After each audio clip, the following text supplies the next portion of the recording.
चलो। Hello friends, welcome to Exampur. तो दोस्तों, मैं कुलजीत आज फिर लेकर आया हूं आपके लिए करंट अफेयर मिसाइल। दोस्तों, ये क्लास रोज़ सुबह 6 बजे होती है। बच्चे अक्सर पूछते हैं कि ये क्लास कितने बजे होती है। ये रोज़ सुबह 6 बजे होती है और ये सभी एग्ज़ाम्स के लिए इम्पोर्टेंट क्लास है। ठीक है दोस्तों, और इसमें 1 अगस्त 2019 में आज की क्लास में बनने वाले जितने भी मैक्सिमम क्वेश्चंस हैं वो मैं लेकर आया हूं। तो हम शुरू करते हैं। हमारी लाइक शेयर सब्सक्राइब करना मत भूलिएगा और पीडीएफ लिंक आपको डिस्क्रिप्शन बॉक्स में मिल जाएगा। देखो, शेयर करते हैं, बोलते तो रहते हो पर मेरे को इतना इफेक्ट दिखता नहीं है तुम्हारे शेयर करने का। तो यार शेयर वेयर कर दिया करो, ऐसा मत करो, काम लेते हो थोड़ा तो शेयर करो ना। तो अब आता है आपके सामने question of the day. Question of the day आपके सामने आता है। ठीक है दोस्तों, जैसा कि मैंने कहा था, जिन बच्चों ने सही जवाब दिया मैं उनके नाम लूँगा। ठीक है, वेट करो, आखिर में लूँगा। तो निम्नलिखित में से किस व्यक्ति ने जनसंख्या विनियम विधेयक 2019 पेश किया? तो जनसंख्या विनियम विधेयक 2019 population regulation bill 2019 Rakesh Sinha ने क्या किया? बिल लेकर आए। ये एक प्राइवेट मेंबर बिल है। ठीक है दोस्तों, तो इसका आंसर बनता है ए। अब राकेश सिन्हा कौन है ये देख लें। अब देखिए, ये है राकेश सिन्हा। ठीक है, ये है राकेश सिन्हा। अब देखिए, इस बिल में कौन कौन से प्रावधान है। इस बिल में कौन कौन से प्रावधान है? उन्होंने कहा है कि जिसके भी 2 से ज़्यादा बच्चे हों, पहली बात तो उन्हें चुनाव लड़ने का या फिर सदन में चुनावित रहने का कोई हक नहीं है। अगर वो चुनाव हो चुका है, चुनाव में जीत चुका है और 2 से ज़्यादा बच्चे हैं तो उनका चुनाव में होने के बाद भी वो डिस्क्वालीफाई हो जाएंगे, पहला। दूसरा, उन्होंने ये कहा कि उनको फाइनेंशियल बेनिफिट्स, वित्तीय सुविधाओं में फ़ायदा कम दिया जाएगा। वित्तीय सुविधाएं कम दी जाएंगी, फाइनेंशियल बेनिफिट्स कम दिए जाएंगे। और उसके बाद उन्होंने ये बात बोली कि उसको पीडीएस पब्लिक डिस्ट्रीब्यूशन सिस्टम में भी कमी की जाएगी।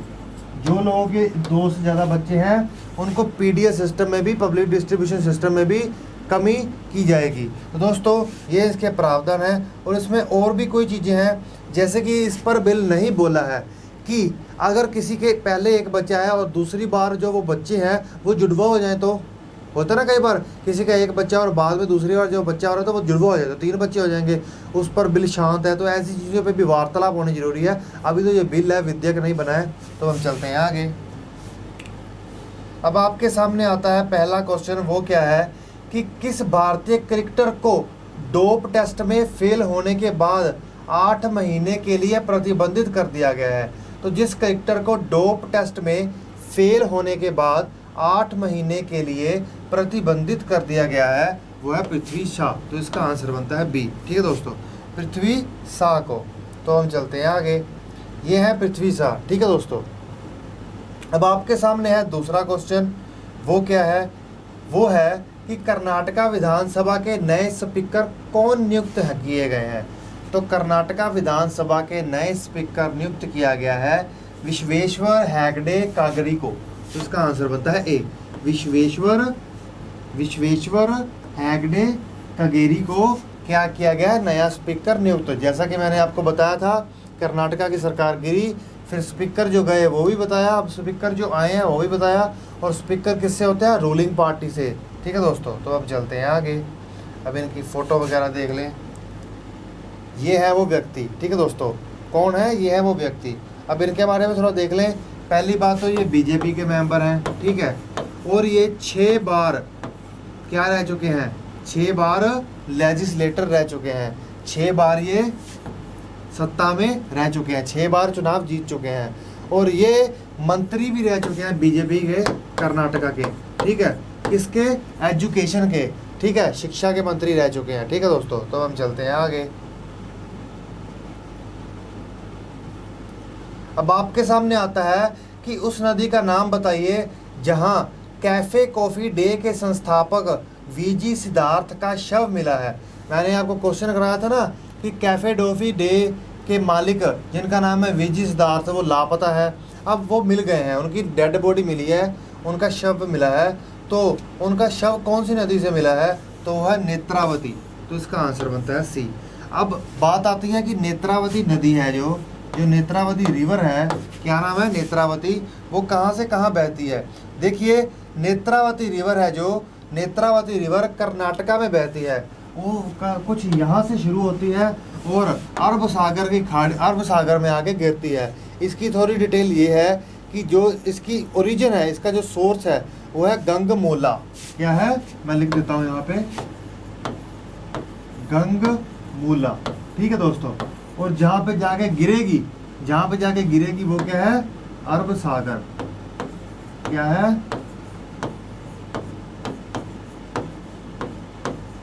अरब सागर, ठीक है दोस्तों। अब देखिए इसे बहुत ही पवित्र नदी माना जाता है, ठीक है दोस्तों। तो हम चलते हैं आगे। भांगड़ा बाली वैली से भी निकलती है ये, ठीक है दोस्तों। अब आपके सामने आता है अगला क्वेश्चन कि निम्नलिखित देशों में से किसने लगभग 50 देशों से विदेशी नागरिकों के आने पर 1 महीने की मुफ्त वीज़ा की घोषणा की है। किसी एक देश ने 1 महीने के लिए वीज़ा को बिल्कुल मुफ्त कर दिया है 50 देशों के नागरिकों के लिए, तो वो कौन से देश ने किया है, तो वो किया है श्रीलंका ने। इसका आंसर बनता है ए। देखिए श्रीलंका की आजकल एक ऐड भी आ रही है जिसमें उन्होंने अपने टूरिज्म को, पर्यटक को बढ़ावा देने के लिए मानुषी चिल्लर, जो इंडिया की मिस वर्ल्ड है, ठीक है दोस्तों, उनको अपना एम्बेसडर बनाया है, ठीक है दोस्तों। तो अब हम चलते हैं आगे। अब वहाँ की जब बात आती है, किसकी बात आती है, श्रीलंका की, तो वहाँ की कैपिटल है कोलंबो। वहाँ की जो करेंसी है श्रीलंकन रुपया है। वहाँ के जो प्रधानमंत्री हैं वो है रानिल। वहाँ के जो राष्ट्रपति हैं उनका नाम है मैत्रीपाला सिरिसेना, ठीक है दोस्तों। तो अब हम चलते हैं इस देश के नक्शे पर।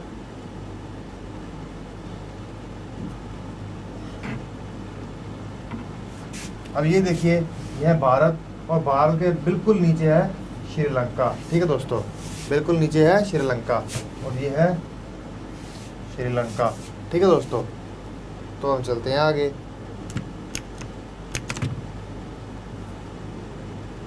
अब आपके सामने आता है 5वां क्वेश्चन कि केंद्रीय मंत्री धर्मेंद्र प्रधान ने किस शहर में अटल सामुदायिक नवाचार केंद्र, अटल सामुदायिक नवाचार केंद्र का शुभारंभ किया। तो धर्मेंद्र प्रधान ने अटल कम्युनिटी इनोवेशन सेंटर, अटल समुदाय नवाचार केंद्र का उद्घाटन न्यू दिल्ली में किया, नई दिल्ली में किया। तो इसका आंसर बनता है सी। अब इसके बारे में थोड़ी सी डिटेल जानना बहुत ज़रूरी है। अब वो डिटेल क्या है कि जो ये एक मिशन चलाया गया है जिसका नाम है क्या, अटल कम्युनिटी इनोवेशन सेंटर, ठीक है, या फिर इसको कह दें कि अटल समुदाय नवाचार केंद्र, ये अटल इनोवेशन मिशन के अंतर्गत चलाया गया है, ठीक है दोस्तों। ये अटल इनोवेशन मिशन के अंतर्गत चलाया गया है, और ये अटल इनोवेशन मिशन नीति आयोग द्वारा शुरू किया गया था, ठीक है दोस्तों। किसके द्वारा, नीति आयोग द्वारा, ठीक है दोस्तों। अब इसकी जो सबसे, इसका एम है, इसका जो लक्ष्य है वो क्या है, इसका उद्देश्य है कि चालित डिजाइन सोच के माध्यम में सामुदायिक स्तर पर नवाचार को प्रोत्साहित करने के उद्देश्य से, ठीक है दोस्तों। Aim to encourage innovation to the community level, ठीक है, कम्युनिटी लेवल पर, किस लेवल पर, सामुदायिक स्तर पर इनोवेशन को, नवाचार को बढ़ावा देने के लिए ये किया गया है। देखिए इनका मकसद ये है कि छोटे से छोटा या बड़े से बड़ा शहर, हर जगह पे लोग नवाचार पर ध्यान दें, इनोवेशंस पर ध्यान दें। उसी के लिए ये सेंटर बनाए गए हैं जहाँ पर जिन लोगों के पास दूर बड़े बड़े शहरों में जाने की सुविधा नहीं है, ज़्यादा इंफ्रास्ट्रक्चर नहीं है, उनको ये मुहैया करवाई जा सके सुविधा, जिससे वो अपना इनोवेशन, नवाचार पर ध्यान दे सकें, ठीक है दोस्तों। तो अब हम चलते हैं आगे। अब 6th क्वेश्चन आता है कि विश्व भर में तस्करी के खिलाफ विश्व दिवस कब मनाया जाता है। तो विश्व भर में तस्करी के खिलाफ विश्व दिवस 30 जुलाई को मनाया जाता है। तो इसका आंसर बनता है सी, ठीक है दोस्तों। अब इसकी सारी डिटेल देखना ज़रूरी है। वो ये है कि world day against trafficking in person 30 जुलाई को मनाया जाता है। इसका एम है, इसका उद्देश्य है कि दुनिया भर में जो हो रहे अपराध को, मानव तस्करी जैसे अपराध को दुनिया भर में महिलाओं, बच्चों और पुरुषों का शोषण करता है, उस पर ध्यान देना, ठीक है दोस्तों। जो सरकारें हैं ध्यान दें और इस पर कर्टेल करें। अब इसकी थोड़ी सी डिटेल जाननी ज़रूरी है कि जो ये दिवस मनाया जाता है, ठीक है दोस्तों, कौन सा दिवस? World day against trafficking in person, ठीक है दोस्तों, तस्करी के खिलाफ जो दिवस मनाया जाता है वो किसके द्वारा तय किया गया? वो तय किया गया यूनाइटेड नेशन की एक एजेंसी द्वारा जिसका नाम है United nation office of drug and crime, UNODC, United nation office of drug and crime द्वारा ये तय किया जाता है, ठीक है दोस्तों। अब उसकी एक ग्लोबल रिपोर्ट आती है, यूनाइटेड नेशन ODC की एक ग्लोबल रिपोर्ट आती है। क्या ग्लोबल रिपोर्ट? उन्होंने कहा है कि जितने भी दुनिया भर में अपराध होते हैं और जितने भी अपराधों के विक्टिम होते हैं, जितने भी अपराध सहने वाले लोग होते हैं, उनमें से 58% लोग सीधे सीधे रूप से तस्करी के द्वारा, तस्करी के कारण, मानव तस्करी के कारण ही शोषित होते हैं, ठीक है दोस्तों, इस रिपोर्ट के अनुसार। तो अब हम चलते हैं आगे। अब यूनाइटेड नेशन ने एक प्रोटोकॉल भी साइन किया है जिसका नाम है United nation trafficking in persons protocol, ठीक है दोस्तों। तो हम चलते हैं आगे। अब आपके सामने आता है 7वां क्वेश्चन कि 72 साल के बाद, 72 ईयर्स के बाद अब हिंदुओं के लिए शावला तेजस सिंह मंदिर खुला है। तो ये शावला तेज सिंह मंदिर कौन से राज्य में है? तो शावला तेज सिंह मंदिर पाकिस्तान में, देश में है, पाकिस्तान में, ठीक है दोस्तों। तो अब हम चलते हैं आगे।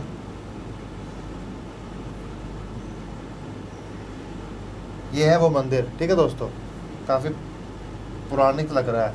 रोहिंग्याओं के शीघ्र प्रत्यावर्तन के लिए, रोहिंग्या के शीघ्र प्रवर्तन के लिए किस देश ने बांग्लादेश और म्यांमार के बीच मध्यस्थता पेश की है? तो बांग्लादेश और म्यांमार के बीच मध्यस्थता पेश करने वाला देश है जापान। तो इसका आंसर बनता है सी, ठीक है दोस्तों, ताकि रोहिंग्याओं को सही से दोबारा सेटल किया जा सके। अब वहाँ की जो करेंसी है जापान की वो है येन। क्या है? येन। वहाँ की जो राजधानी है टोक्यो है, वहाँ के जो प्रधानमंत्री हैं शिंजो एबे हैं। क्या है? शिंजो एबे। तो हम चलते हैं आगे। अब देख ले थोड़ा जापान है कहाँ पर दुनिया के नक्शे में। अब ये है भारत और ये गया हम चाइना से इधर जापान की तरफ। अब ये है जापान, ठीक है दोस्तों। क्या है? जापान।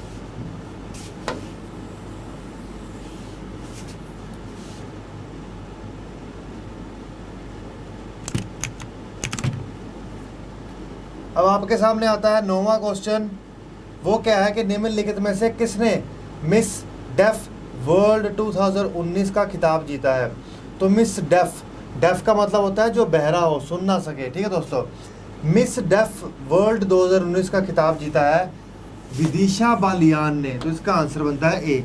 ये 21 साल की हैं और ये उत्तर प्रदेश के मुजफ्फरनगर से हैं, ठीक है दोस्तों। इन्होंने जीता है विदिशा बालियान ने मिस डेफ वर्ल्ड 2019 का खिताब, ठीक है दोस्तों। ये देखिए। अब आता है 10वां क्वेश्चन आपके सामने। वो क्या है कि निम्नलिखित में से कौन राष्ट्रीय सुरक्षा गार्ड का अतिरिक्त प्रभार दिया गया है? तो राष्ट्रीय सुरक्षा गार्ड का अतिरिक्त प्रभाव दिया गया है SS देशवाल को। तो इसका आंसर बनता है ए। ये IPS ऑफिसर है, ठीक है दोस्तों। BSc में इनकी डिग्री है, ठीक है। इनके पास LLB है कुरुक्षेत्र यूनिवर्सिटी से, ठीक है दोस्तों। तो हम चलते हैं आगे। अब ये है वो व्यक्ति। अब आता है 11वां क्वेश्चन कि हाल ही में इन्फोसिस ने निम्नलिखित में से किस देश में साइबर रक्षा केंद्र शुरू किया? तो इन्फोसिस एक भारत की कंपनी है। इन्फोसिस ने साइबर सुरक्षा केंद्र शुरू किया है रोमानिया में। तो इसका आंसर बनता है ए। रोमानिया एक देश है। रोमानिया क्या है? एक देश है, ठीक है दोस्तों। उस देश में हमारे देश की एक कंपनी ने, आपको शायद पता होगा कि हमारे देश की जो कंपनियां हैं, जो ट्रेजरी सेक्टर है, कौन सा सेक्टर? 3rd सेक्टर है, जो कि कंप्यूटर सेक्टर है, उसमें भारत को बहुत ज़्यादा महानता हासिल है, ठीक है दोस्तों। बहुत ज़्यादा महानता हासिल है। उसी के चलते उसी के चलते ये मौका हमें मिला है, ठीक है दोस्तों। क्योंकि हमारी कंपनियां बेस्ट, तो इसलिए हमें दिया जाता है। तो हम चलते हैं आगे। अब आता है रोमानिया की बात। तो रोमानिया की जो कैपिटल है, राजधानी है, वो बुचारेस्ट है। ठीक है दोस्तों, वहाँ की जो करेंसी है, वहाँ की जो पैसा है, उसका नाम है लियू, रोमानियन लियू, भूलना नहीं है। और वहाँ के जो राष्ट्रपति हैं उनका नाम है क्लोस लोहानीस, क्लोस लोहानीस। ठीक है दोस्तों, अब ये जो इनोवेशन सेंटर और जो ये साइबर केंद्रित, देखिए जैसे कि मोबाइल बढ़ रहे हैं, टेक्नोलॉजी बढ़ रही है, इंटरनेट बढ़ रहा है, तो साइबर अटैक भी बहुत बढ़ रहे हैं। ठीक है दोस्तों, आपका भी मोबाइल कई बार वायरस से भरा होगा, तो उसी का आंसर है। ये देखिए उस जगह का थोड़ा सा झलक। अब आता है 12वां क्वेश्चन आपके सामने, वो क्या है कि हाल ही में भारत ने किस देश से R-27 हवा से हवा मार करने वाली मिसाइल खरीदने के लिए समझौता किया है। तो R-27 air to air, R-27 हवा टू हवा अटैक करने वाली मिसाइल ली जा रही है रशिया से। तो इसका आंसर बनता है ए। अब रशिया के प्रेसिडेंट का नाम क्या है? Vladimir Putin. ठीक है दोस्तों, ये देखिए ये जहाज से कुछ इस तरह से है, एयर टू एयर मिसाइल करने वाली, मतलब ये जहाज से किसी मिसाइल पर या फिर किसी जहाज पर अटैक करती है। ठीक है दोस्तों, अब दोस्तों इसकी थोड़ी डिटेल हमें पता होना ज़रूरी है, इसकी थोड़ी डिटेल हमें पता होना ज़रूरी है। देखिए दोस्तों, जो ये R-27 मिसाइल है, ठीक है दोस्तों, ये मीडियम टू लॉन्ग रेंज, इधर कर लेता हूँ, ये मीडियम टू लॉन्ग रेंज, ठीक है दोस्तों, लॉन्ग रेंज की, मीडियम टू लॉन्ग रेंज मतलब मीडियम और लॉन्ग रेंज दोनों तरह के निशानों पर साधा जा सकता है। ठीक है दोस्तों, और दूसरा ये सोवियत यूनियन द्वारा तैयार की गई थी। किसके द्वारा? सोवियत यूनियन द्वारा। जैसा कि मैंने बताया, रशिया सोवियत यूनियन का पार्ट था। और इसकी जो स्पीड है, इसकी जो स्पीड है वो कितनी है? 4.5 मैक। ठीक है दोस्तों, 4.5 मैक। अब दोस्तों मैक क्या होता है? अगर कोई पूछे कि 4.5 मैक क्या होता है, देखिए मैक होता है कि हवा की गति से कितना कम और कितना ज़्यादा। ठीक है दोस्तों, अब देखिए अगर लिखा हो मैक इज इक्वल टू 1, मतलब कि अगर कोई चीज़ मैक 1 की स्पीड से उड़ रही है, मैक इज इक्वल टू 1 है, तो इसका मतलब ये है कि अगर कोई जहाज मैक 1 की स्पीड से उड़ रहा है, तो मतलब कि वो आवाज़ की गति से, ठीक है, इसकी स्पीड किसकी होती है? 4.5 मैक, मतलब आवाज़ की गति से। ठीक है दोस्तों, इसका मतलब है कि जितनी आवाज़ की गति है ना, उतनी ही जहाज़ की गति है। अगर वो मैक ज़्यादा हो जाए, ठीक है दोस्तों, अब 1 से ज़्यादा हो गया मैक, इसका मतलब जो जहाज़ है वो स्पीड की, आवाज़ की गति से एक ज़्यादा घूम रहा है। ठीक है दोस्तों, ज़्यादा तेज़ी से उड़ रहा है। अगर मैक 2.0 से ज़्यादा है, ठीक है, जब मैक 2.0 से ज़्यादा है, ठीक है दोस्तों, जो इसका मैक है,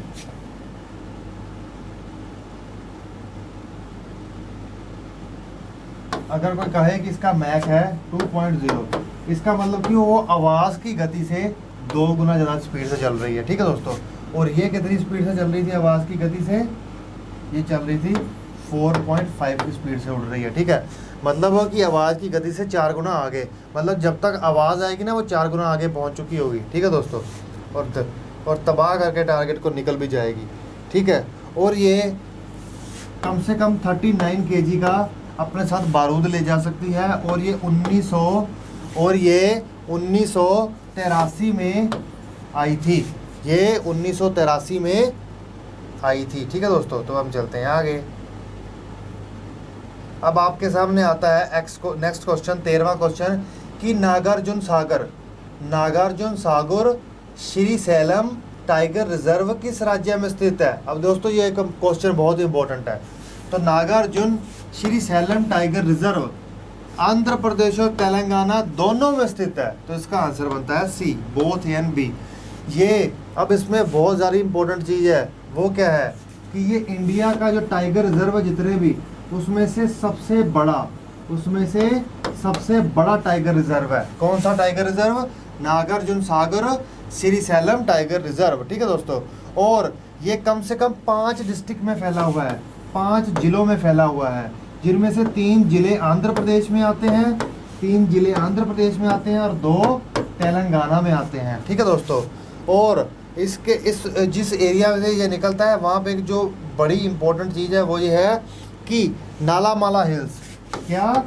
नालामाला हिल्स। ठीक है दोस्तों, ये नालामाला हिल्स ईस्टर्न घाट का ही पार्ट है, ये ईस्टर्न घाट का ही पार्ट है, ठीक है दोस्तों। ईस्टर्न घाट, पूर्वीय जो घाट है उन्हीं का पार्ट है, ठीक है दोस्तों। तो अब चलते हैं आगे। अब आता है आपके सामने 14वां क्वेश्चन, 14th क्वेश्चन कि 7वीं आर्थिक गणना किस राज्य से शुरू हुई। तो 7वीं आर्थिक जनगणना शुरू हुई है त्रिपुरा से, तो इसका आंसर बनता है सी। अब त्रिपुरा की बात आती है, अगर त्रिपुरा की बात आती है तो त्रिपुरा के जो सीएम हैं, त्रिपुरा के जो गवर्नर हैं वो कौन है, वो है रमेश बैस, ठीक है दोस्तों, वो है रमेश बैस, ठीक है दोस्तों। और वहाँ के जो सीएम है उनका नाम है बिप्लाब कुमार दास, बिप्लाब कुमार दास इसके क्या है, सीएम है। अब हम चलते हैं आगे, ठीक है दोस्तों।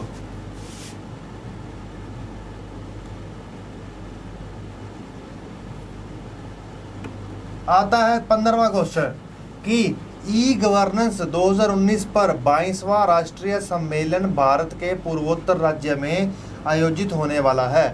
तो वो कौन सा पूर्वोत्तर राज्य में आयोजित होगा 22वां राष्ट्रीय सम्मेलन, तो वो होगा मेघालय में, तो इसका आंसर बनता है सी। अब मेघालय के शिलोंग में होगा, मेघालय के शिलोंग में होगा, ये इसकी डिटेल है कि 22वां national conference on e governance, जिसका थीम रहेगा digital India success to excellence, वो 8 से लेकर 9 अगस्त 2019 तक शिलोंग के, मेघालय के शिलोंग में होगा। और ये किसके द्वारा संगठित किया गया, ये किसके द्वारा ऑर्गेनाइज किया गया, ये ऑर्गेनाइज किया गया है department of administrative reforms, public grievances and association with union ministry in electronics and information, ठीक है, और state governance state government of Meghalaya, क्या स्टेट गवर्नमेंट ऑफ मेघालय, ठीक है दोस्तों। अब इसकी पूरी डिटेल हिंदी में जाओगे। आयोजन इसका प्रशासनिक सुधार और लोक शिकायत विभाग द्वारा किया जा रहा है, केंद्रीय इलेक्ट्रॉनिक और सूचना प्रौद्योगिकी द्वारा किया जा रहा है, और मेघालय राज्य द्वारा, ठीक है दोस्तों। तो हम चलते हैं आगे। अब मेघालय को देख लें नक्शे के बार, त्रिपुरा भी देखना है। अब दोस्तों ये देखिए, यह है भारत का पूर्वोत्तर। अब पूर्वोत्तर में जब आइए, थोड़ा और बड़ा कर देते हैं ताकि बच्चों को अच्छे से देखें। ये देखिए, ये है त्रिपुरा, और मैंने कई बार बताया कि त्रिपुरा भारत का एक पूर्वोत्तर का ऐसा एक राज्य है जो 3 ओर से बांग्लादेश से घिरा है, मतलब, ठीक है। और ये है मेघालय शिलोंग, और त्रिपुरा की जो राजधानी है वो अगरतला है, क्या है, अगरतला।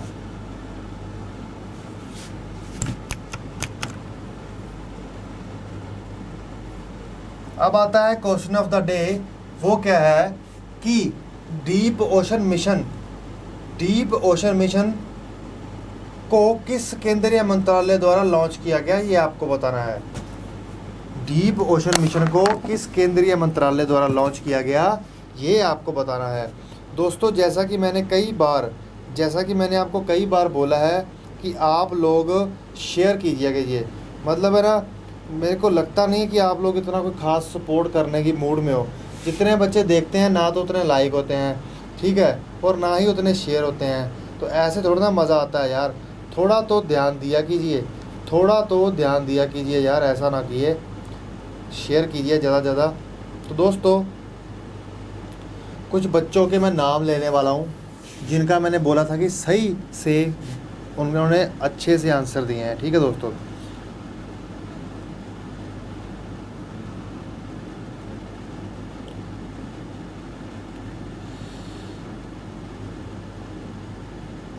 एक बच्चे ने तो बहुत अच्छे से डिटेल लिखी है। तो पहला तो मुकेश कुमार, ये मुकेश कुमार ने बहुत अच्छे से लिखा है राकेश सिन्हा के बारे में कि ये एक भारतीय लेखक है, शिक्षाविद है, राजनेता है, ठीक है, और उन्होंने पॉलिसी के बारे में भी अच्छे से लिखा है, ठीक है दोस्तों। और उसके बाद एक और बच्चा है,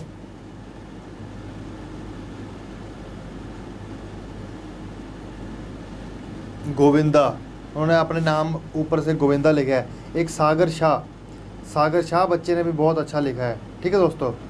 तो दोस्तों इसी के साथ मैं आपका एग्ज़ामपुर में आने के लिए थैंक्स करता हूं, और शेयर ज़रूर कीजिए।